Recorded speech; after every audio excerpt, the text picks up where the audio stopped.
Nabalatan ko na siya. Ayun tayo. Wow. Sarap.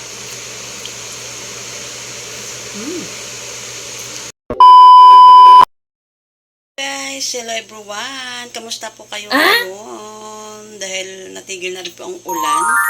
Kaya mag-ingat po kayo sa inyong wala na pong medyo makulimlim lang po siya guys.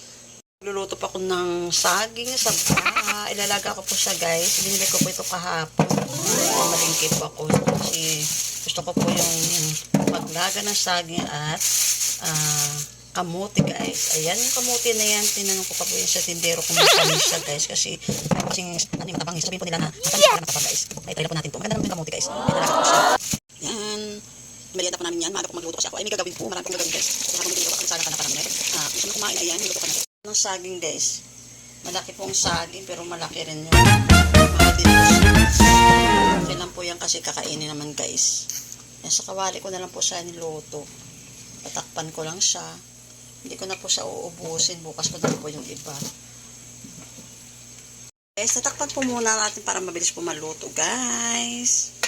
Guys, ito na po ang nilaga kong saging at kamuti. Kakainin na po natin guys. Ito po ang nilagang saging at kamuti. Yan, titikman na po natin guys. Madali lang po yan maluto. Guys, mainit-init pa po yan. Kaya na tayo guys. Ito, titikman ko lang po siya. Mamaya pa po yung kakainin pero nauna ko po kumain. Matamis nga siya guys. Tama na yung chismis ng tendero na matamis siya.